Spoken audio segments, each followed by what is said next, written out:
Nechceme zraniť city veriacich. Pri hľadaní informácií sme našli obrovské množstvo materiálu, ale vidiac jeho rôznorodosť, sme sa snažili opierať o tie najoverenejšie a najautoritatívnejšie zdroje. Vďaka uvedeným faktom vy sami môžete uvidieť príčinu a následok. Vatikán. Najmenší suverénny štát na svete, zahalený najväčším množstvom tajomstiev. Medzinárodné centrum katolicizmu. Svätá stolica. Napriek svojej malej rozlohe má na svet vplyv, ktorý môže závidieť ktorýkoľvek popredný štát. Vďaka mass-médiám už o ňom určite máte vytvorený vlastný názor.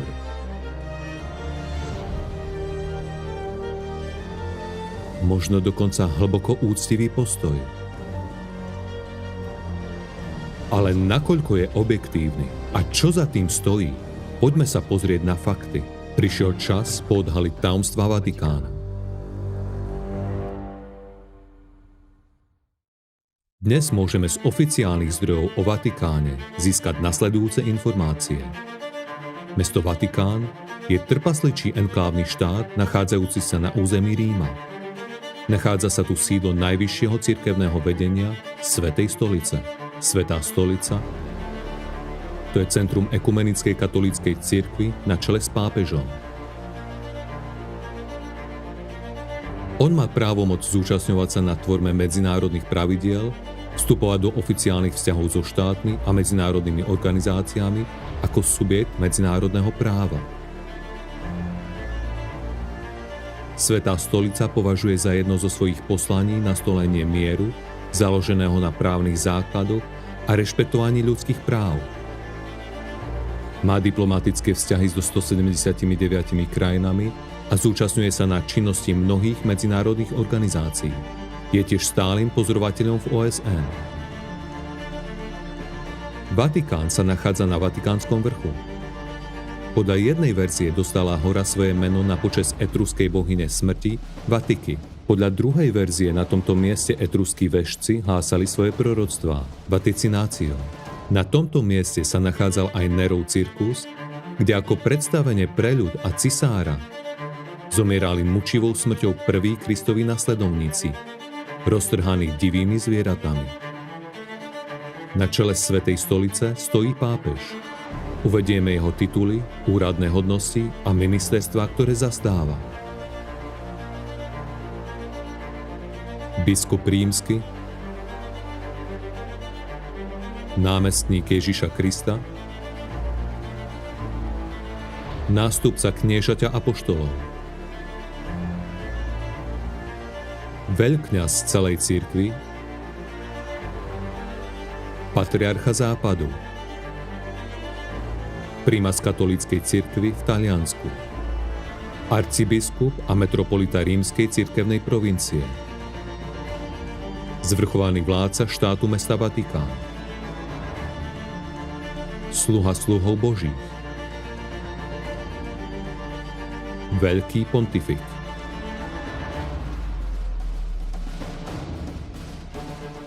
Prvenstvo alebo primát pápeža je kresťanská doktrína týkajúca sa významu a jeho autority. Podľa učenia katolíckej cirkvi primát pápeža vyplýva z toho, že je nástupcom apoštola Petra, hlavy apoštolov Ježiša Krista podľa tej istej cirkvi.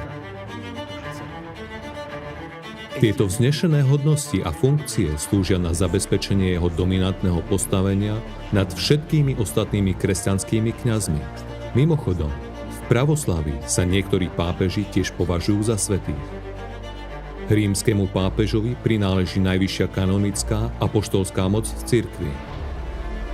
V otázkach viery a morálky dohľada na čistotu vieroúčenia, odmieta pseudoučenie, riadi šírenie viery, spravuje cirkevný majetok na najvyššej úrovni, zvoláva ekumenické koncily, vedie zasadnutia a schvaľuje ich rozhodnutia. Pápež má v cirkvi najvyššiu súdnu moc. On jediný má súdnu právomoc nad kardinálmi, nunciami a biskupmi obvinenými z trestných činov. Proti rozsudku vynecenému pápežom je zakázané odvolať sa na svetský súd. A ešte jeden veľmi dôležitý bod. Pápež vykonáva právo svetorečenia blahoslavených a svätých. Toto je oficiálne stanovisko cirkvi. Teraz sa pozrime bližšie na históriu vzniku pápežstva. Kto to všetko začal? Ako sa vyvíjalo? A kam to k dnešnému dňu doviedlo? Príčina a následok.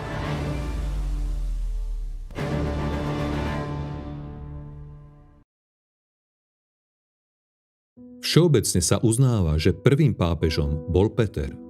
Ten istý Peter, ktorý 3-krát zaprel svojho majstra Ježiša Krista v noci jeho zatknutia, ktorého Ježiš nazval Kefas, čo znamená kameň. Ten istý Peter, ktorý spolu s Pavlom boli architektmi a budovateľmi nového náboženstva založeného na učení Ježiša Krista. Obráťme sa na knihu pápežov Liber Pontificalis, oficiálnu biografiu pápežov, ktorá obsahuje stáročnú históriu ich vlády. Prvým na zozname je Peter. V jeho opise nachádzame nasledujúci citát. Ako mi môj Pán Ježiš Kristus zveril moc vládnuť, zväzovať a rozväzovať, hovorí Peter, tak ju vyhradzujem aj tebe, aby si mohol vysvetiť správcov rôznych vecí, ktorí budú ďalej pokračovať v diele cirkvi. Takto podľa prameňa Peter odovzdal moc vládnuť, údajne od samotného Ježiša, na nasledujúcich pontifikov. Ale dovoľte, Ježiš nemohol na Petra odovzdať žiadnu moc. Z toho dôvodu, že sám žiadnu nemal. Spomeňme si, o čom on hovoril. On hovoril o tom, že na tomto svete mocou disponuje len knieža tohto sveta. Spomeňme si, ako Satan 40 dní pokúšal Ježiša Krista na púšti a ponúkal mu kráľovstvo nad kráľmi. Lebo tu som ja knieža sveta, povedal Satan, a moc tu je moja. Ježiš jasne ukázal, kto robí kráľov kráľmi a kto dáva moc. Čo ešte Ježiš učil? Rovnosti, jednote, čistote lásky, ako prísť k Bohu prostredníctvom pestovania lásky a hromadenia Ducha Svätého. Je to vnútorná samostatná cesta duchovnej premeny každého človeka. Čo s tým má spoločné moc? Je nezlúčiteľná s Božou láskou. Sú to dva diametrálne odlišné pojmy, ako dva konce cesty vedúce na rôzne strany. Snaha prísť k Bohu a túžba po pozemskej moci.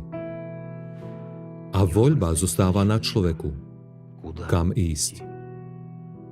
Podľa pápežských záznamov sa však prvý článok reťazca historických udalostí začal práve odovzdaním moci. V nadväznosti na to, ako uvidíme neskôr, bude počas nasledujúcich 2000 rokov práve boj o moc a jej upevnenie základom všetkých zjavných i skrytých motívov konania pápežov.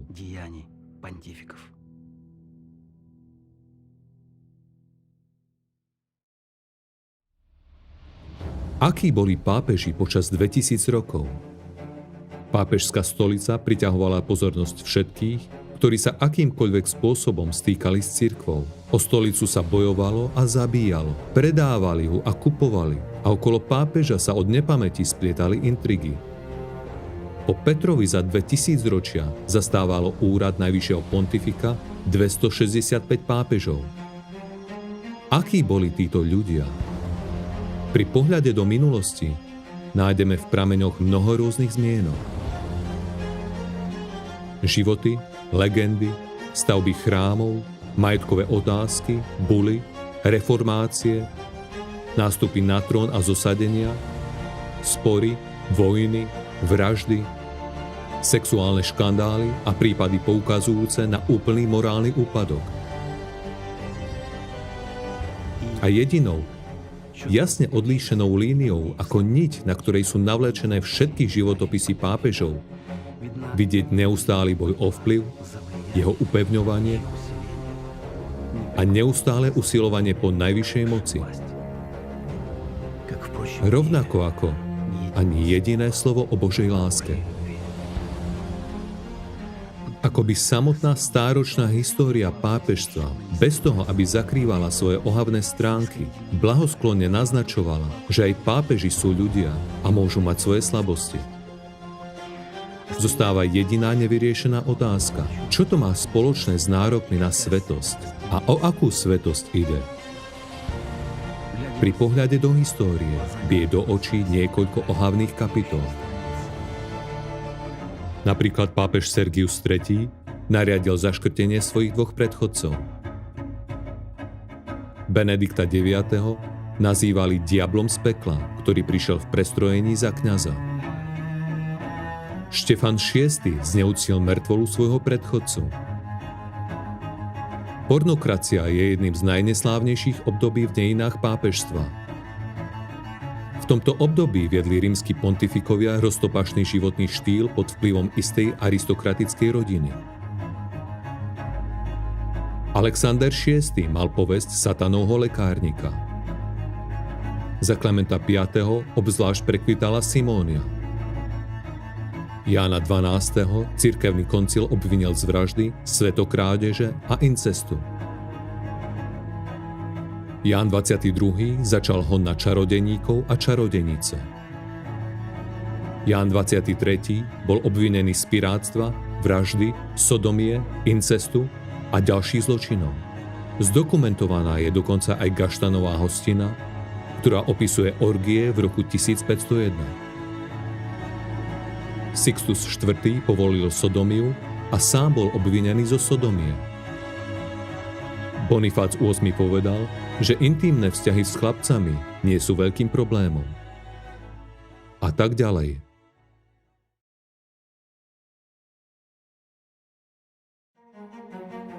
Je dôležité poznamenať, že pred veľkou schizmou, ku ktorej došlo v roku 1054, bolo jedno kresťanstvo a pápeži nemali takú moc. Výrazný nárast ich vplyvu na politickej scéne nastal po rozdelení kresťanstva na dve vetvy. Pravoslávnu cirkev na východe a rímskokatolícku cirkev na západe. Už v roku 1096 pápež Urban II vyhlásil prvú križiacku výpravu. To bol začiatok série krvavých a vražedných vojen, ktoré trvali celé 4 storočia a sú v histórii známe ako križiacké výpravy. S pokrikmi Boh to chce, tisíce ľudí zachvátených zbožným impulzom odpovedali na výzvu pontifika. Ďalej sa táto fráza stala bojovým pokrikom križiakov, čo v skutočnosti viedlo k zverstvám a vraždám. Druhú križiackú výpravu inicioval pápež Eugen III. Vydal bulu Quantum Praedecessoris. Pri čítaní jeho textu je možné vidieť celý význam strašných zámien a manipulácií s menom Boha.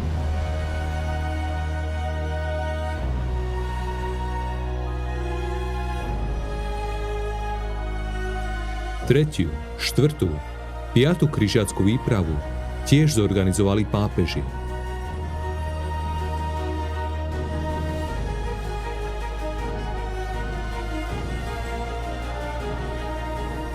V roku 1209 pápež Inocent III. Zvolal križiackú výpravu proti Katarom, nazývanú Albigénska. Celých 20 rokov od roku 1209 do roku 1229 trvala séria vojenských výprav iniciovaných rímskokatolíckou cirkvou na vyhubenie Katarov. Tieto výpravy sa vyznačovali neľudsky krutým masakrovaním domácich obyvateľov.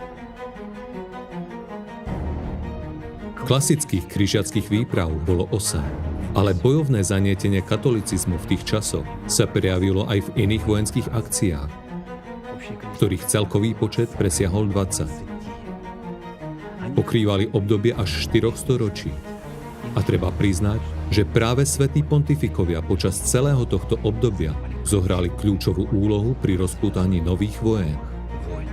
V stredoveku sa neviedli žiadne štatistiky o narodení a úmrtí, takže presné počty tých, ktorí zomreli v križiackých výpravách, nie je možné určiť. Niektoré zdroje však hovoria o smrti 1 milióna ľudí alebo viac.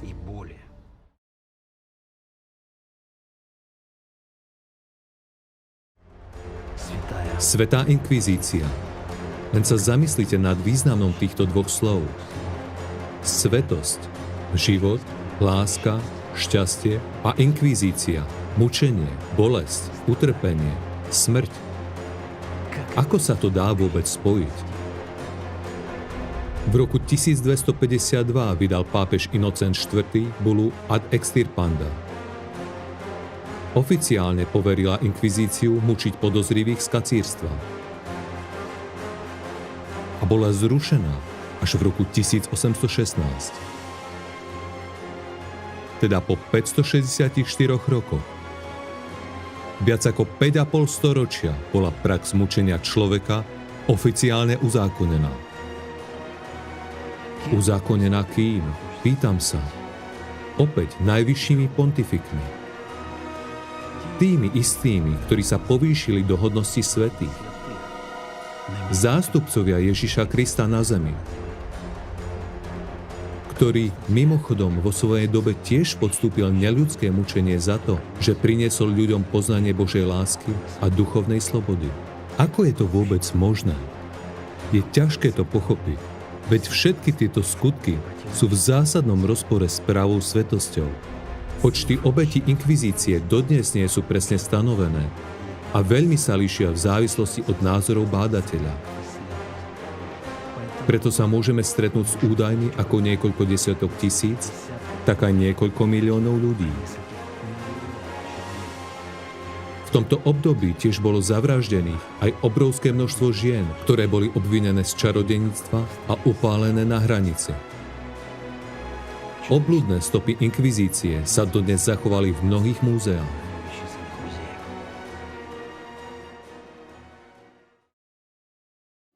Kliatba. Čo znamená exkomunikácia, vyhnanstvo a prekliatie? Praktizovanie kliatby existuje po stáročia. Pápeži preklínali nielen cirkevníkov, ale aj panovníkov a laikov. Prekliať znamenalo odlúčiť od cirkvi pre kacírstvo. Pre veriacich bolo veľmi dôležité patriť do cirkvi, pretože veria, že len tak je možné zachrániť svoju dušu a dostať sa do neba. V opačnom prípade sa vraj človek dostáva do pekla. Ak nesúhlasíš s pravidlami cirkvi a nedodržiavaš jej postuláty, si podľa nich proti Bohu a musíš byť odlúčený a potrestaný. Je to veľmi účinná páka na ovládanie ľudí prostredníctvom strachu, však? Človek sa bojí, preto sa podriaďuje. A tu je opäť niečo nejasné. Ako môže svätý človek, ktorý v sebe premohol to nízke, niekoho preklínať alebo prijať zlo? Nehovoriac už o tzv. Exkomunikáciách. Ako môže niekto vyhnať alebo odlúčiť človeka od Boha, keď čiastočka z neho je vo vnútri každého človeka? Je to jeho duša. Čo je podstatou zámeny, ktorá sa začala Petrom? Z vnútorného previedli na vonkajšie. Vnútornú, priamu cestu k Bohu cez lásku k nemu nahradila vonkajšia cesta, spočívajúca v rituáloch, uctievaní, obetách a úplnom podriadení sa poslušnosti kňazovi, pozemskému človeku, ktorý vystupoval ako prostredník medzi človekom a Bohom. Ale skutočná komunikácia človeka s Bohom, opakujem, sa uskutočňuje cez jeho dušu prostredníctvom lásky. O pápežoch veľa hovoria aj boli nimi podpísané. Hlavné stredoveké pápežské dokumenty. Medzi inými sú pozoruhodné tieto. Povolenie inkvizícií, mučiť podozrivých z kacírstva. Konfiškácia svätých kníh Židov. Mimo cirkvi niet spásy. Odpustenie hriechov. Zavedenie get. Zákaz kresťanom žiť spolu so Židmi a moslimami. Nutnosť vykoreniť kacírstvo. Vyhnanie. Dogma o neomylnosti pápeža. Presnejšie. Dogma o neomylnosti pápeža, rímskeho biskupa, vo veciach viery a morálky. Platí dodnes. Na jeho stránkach nájdeme nasledujúce riadky. Rímsky pontifik Keď hovorí ex cathedra, definujúc učenie týkajúce sa viery a mravov, jeho slová sú sami o sebe neomylné.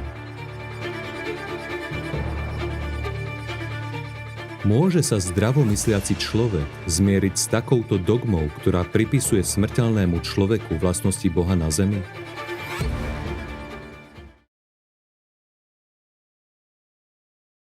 V histórii pápežstva bola ešte jedna kapitola, ktorú nemožno prehliadnúť.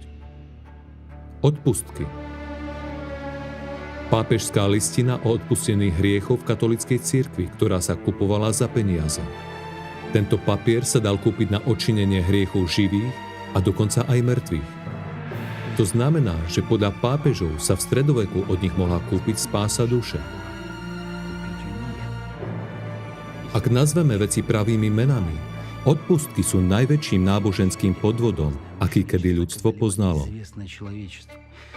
Skrývajúca za meno Boha, kňazi otvorene klamali a okrádali ľudí tým, že im predávali miesta v raji a vyťahovali ich z očistca. Je jednoducho zaujímavé, akú moc by mal mať pápež, aby ako náhle minca zazvoní v schránke, hriešnik opustil očistec.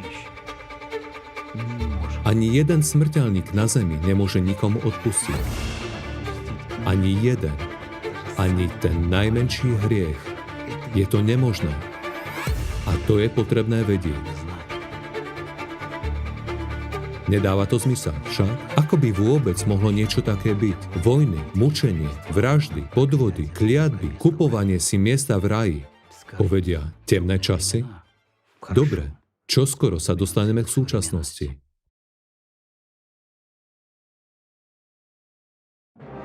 Lepta alebo svetopeterský halier je každoročná povinná daň pápežovi, ktorá sa vyberá v mnohých krajinách sveta na Deň svätého Petra. Bol zavedený v 8. storočí. Ako nás ubezpečovali a naďalej ubezpečujú kňazi, dary nie sú len prostriedky na existenciu chrámu, ale sú ukazovateľom duchovného života človeka.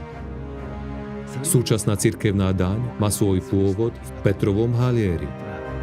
Dnes je to daň z príjmu fyzických osôb, ktorá má prostredníctvom štátu financovať konkrétne náboženské vyznanie.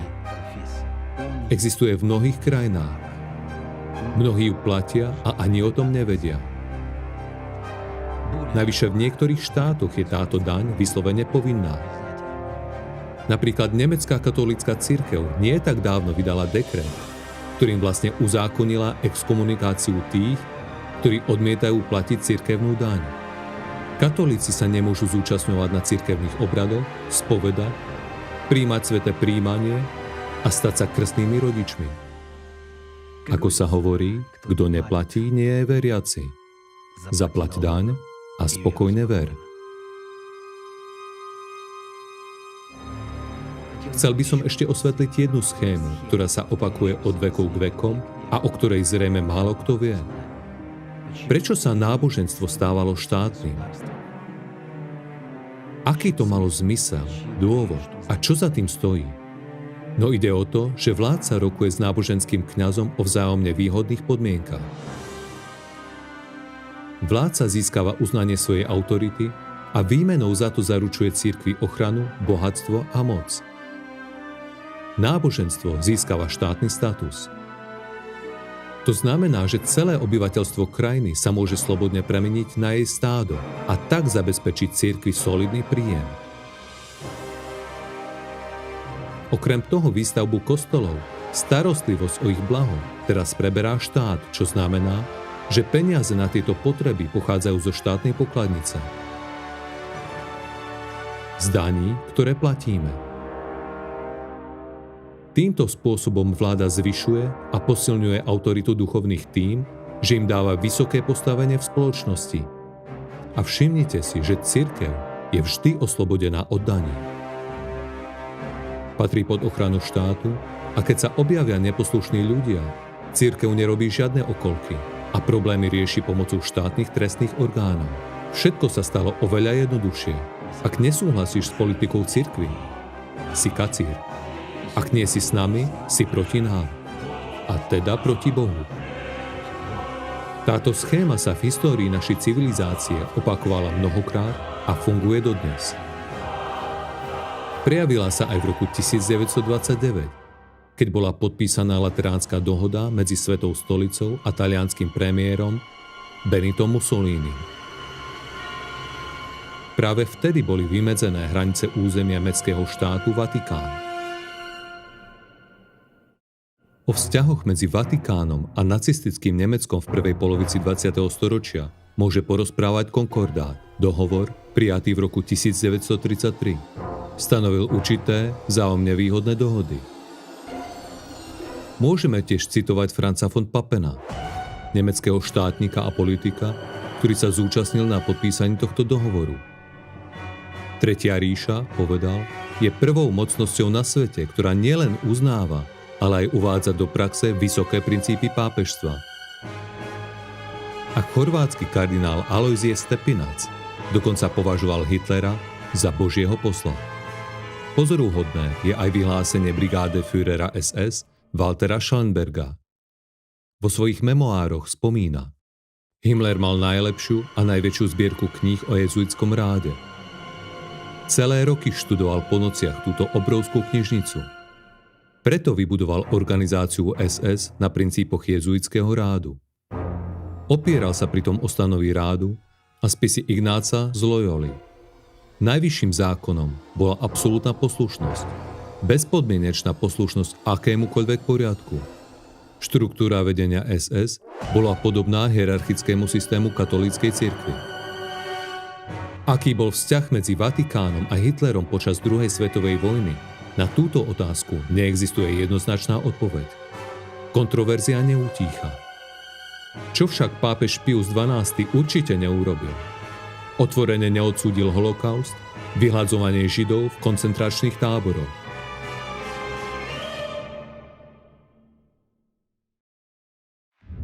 Vatikán je dnes nielen sídlom najvyššieho cirkevného vedenia,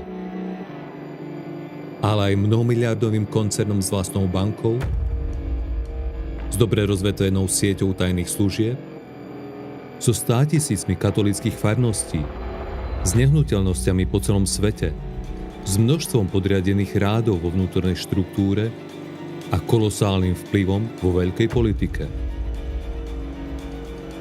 Súčasný Vatikán je zahalený majestátom a tajomstvom. Nikto nevie, čo je uložené v jeho tajných archívoch.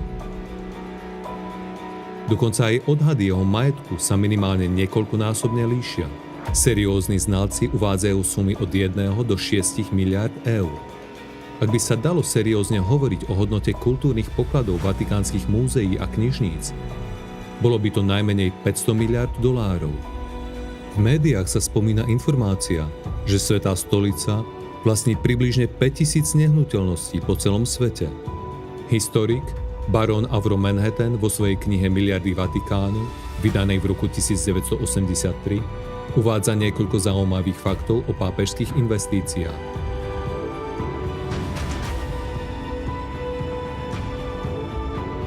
Katolícka cirkev je zároveň obdarená výnimočnými daňovými výhodami. A zdá sa, že Svätá stolica po stáročiach bojov dosiahla vrchol svojej moci a najvyšší pápež sa stal generálnym riaditeľom najbohatšej finančnej inštitúcie v dejinách. Za oknom sú však posledné časy a vyznačujú sa tým, že sa rúcajú tajomstvá, rúcajú sa mýty, strhávajú sa masky klamstiev. A pred nami sa zjaví pravda, akákoľvek nepríjemná a hrozná by mohla byť. Otvára sa nám preto, aby sme mohli vedomejšie urobiť voľbu.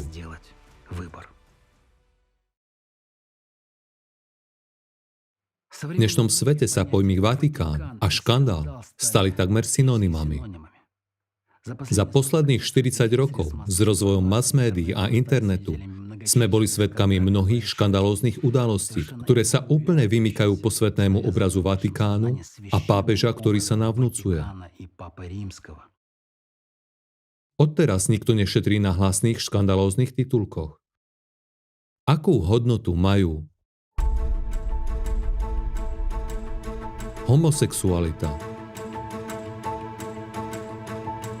hroby detí nájdené v katolíckych kostoloch v Kanade a Írsku, praktiky kastrácie chlapcov v cirkevných zboroch, škandály s nehnuteľnosťami, Vatikánska banka a škandál Vatilix, uniknuté dokumenty, podvody spojené s praním špinavých peňazí, prepojenia na mafiu, otravy, vraždy, fámy o rituálnych ľudských obetiach, kanonizácia za peniaze, politické hry a oveľa viac. Pre každý z týchto bodov možno smelo natočiť samostatný film. Ale ako sme sľúbili, zameriame sa veľmi stručne na oficiálne uznané a potvrdené fakty.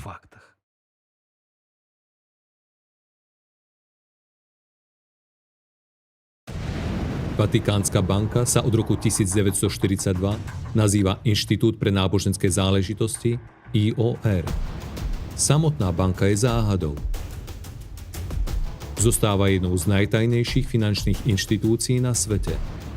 Nie len, že neukazuje svoje účtovníctvo ani neposkytuje žiadne výkazy, ale dokonca sa zásadne vyhýba slovu banka. Najväčší škandál s ním spojený za posledné obdobie vypukol po vydaní knihy novinára Gianluigiho Nucciho Vatikán. Nucci zverejnil dokumenty z archívu monsignora Renata Dardociho, ktorý začiatkom 90. rokov minulého storočia pôsobil v komisii IOR, Vatikánskej banky. Dardoci bol veľmi sklamaný tým, čo videl a čo sa dozvedel. Zozbieral archív dokumentov, ukryl ich v horskom dome vo Švajčiarsku a odkázal ich na zverejnenie po svojej smrti. Samotný archív pozostával zo 4000 dokumentov, listov, biletinov, správ, bilancií, zápisníc, účtovných poznámok, prekladov a listov od najvyšších orgánov Vatikánu. Dardoci zomrel v roku 2003. Kniha čoskoro vyvolala bombastický efekt.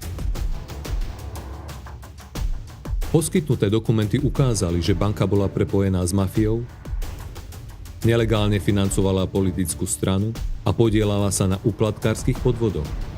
No a samozrejme prala obrovské množstvo peňazí.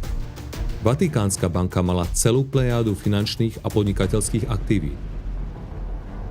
Existuje verzia, že pápež Ján Pavol I len mesiac po svojom zvolení v roku 1978 bol otrávený kvôli tomu, že chcel vykonať úplný audit Vatikánskej banky.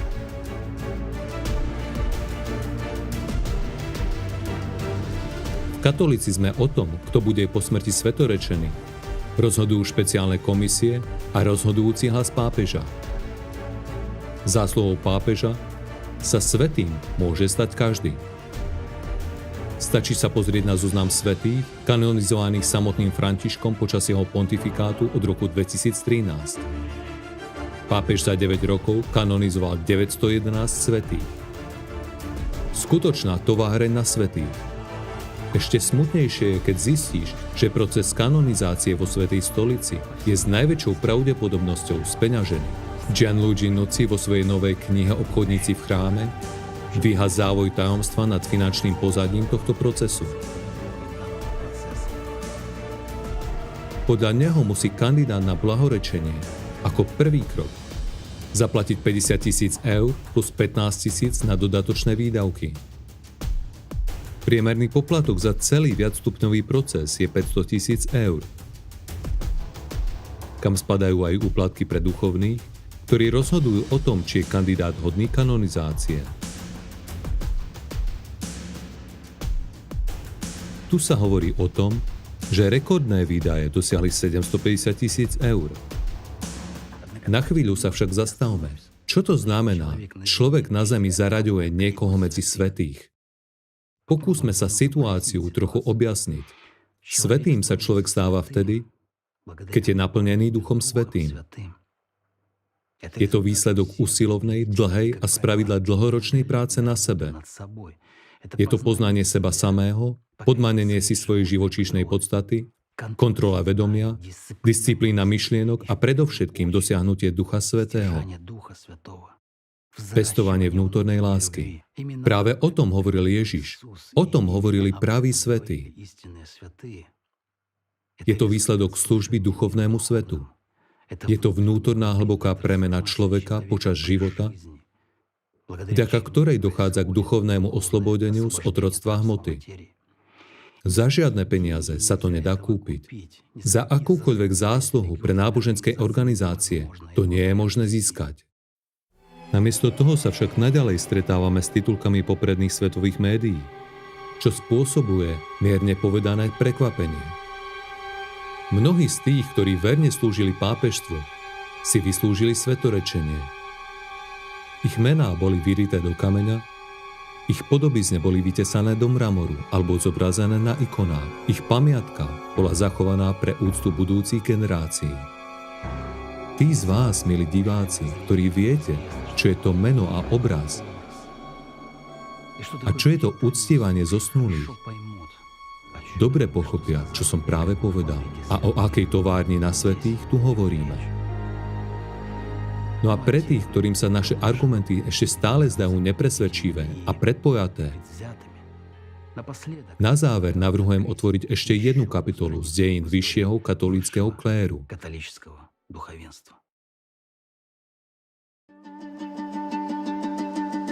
Do vašej pozornosti dávame otvorenú knižnicu bishopaccountability.org. Je to najväčšia verejná databáza, digitálna zbierka dokumentov, svedectiev preživších, investigatívnych správ a mediálnych správ.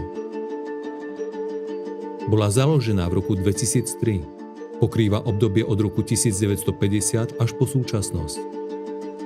USA, Argentína, Čile, Írsko, Mexiko, Haiti.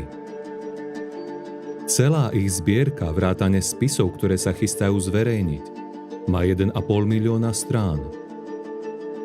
Táto dokumentácia môže mnohých šokovať. Za posledných 70 rokov bolo len v Spojených štátoch obvinených 7 000 duchovných zo zneužívania maloletých. A čo sa stalo v iných krajinách sveta? Mnohí budú mať otázku, prečo to urobili a robia to aj naďalej? Máme na to podrobnú odpoveď. Ale to nie je zahrnuté v téme tejto konferencie. Neboli to vždy náhodné slabosti.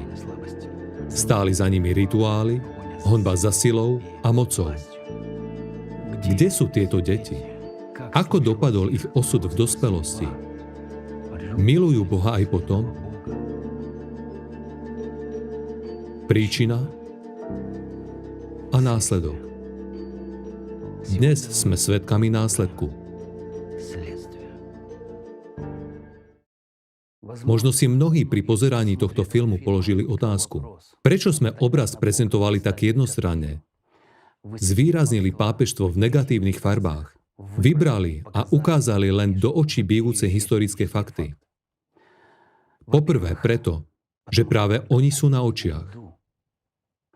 Po druhé, zamysleli ste sa niekedy nad tým, že to môže byť len špička ľadovca? Veď nie nadarmo je najmenší suverénny štát na svete opradený najväčším množstvom tajomstiev. A nakoniec, po tretie, je toho v skutočnosti veľmi veľa, čo sme nepovedali. Pri pohľade na dnešný svet, utápajúci sa v utrpení, neznášanlivosti a totálnych klamstvách, na svet doslova na pokraji priepasti, morálneho úpadku a úplného zničenia, nie je ťažké pochopiť, v čom je príčina, kvôli komu sme sa pobrali zlým smerom. Degradujeme ako ľudské bytosti v každom ohľade. Odpovedzme si dnes veľmi úprimne. Bol by svet takýto, keby sme všetci išli po stopách Ježiša? Toho, ktorého nezaujímali peniaze, ani sláva, ani moc. On priniesol na tento svet pravdu a dal ju ľuďom. A ona bola veľmi jednoduchá na pochopenie. Nikto by nemal byť vyššie alebo nižšie. Človek by nemal mať moc nad iným človekom. Všetci sme si rovní. Miluj Boha celým svojim srdcom. Miluj svojho blížneho ako seba samého. Nestarajte sa o materiálne veci. Viac šťastia je v dávaní ako v príjmaní. Robte druhým to, čo chcete, aby oni robili vám. Pri pohľade na históriu pápežstva, neviem ako vy, ale ja osobne nenachádzam ani najmenšiu zhodu s tým, čo učil Ježiš Kristus. Semeno zasadené Petrom a tými, čo stáli za ním, vyklíčilo do Sodomy a Gomory. Pri pohľade do minulosti prichádzaš k jasnému pochopeniu, že to bola 2000-ročná cesta do pekla, epocha temnoty. Veď každý, kto priamo alebo nepriamo nasledoval pápežov, po smrti fyzického tela skončil v pekle. Ježiš však povedal: Ja som svetlo sveta. Kto mňa nasleduje, nebude chodiť v tme, ale bude mať svetlo života. Za oknami sú posledné časy. Koho dnes nasledujeme, drahí priatelia? A kam? To sú otázky, nad ktorými sa oplatí veľmi vážne zamyslieť.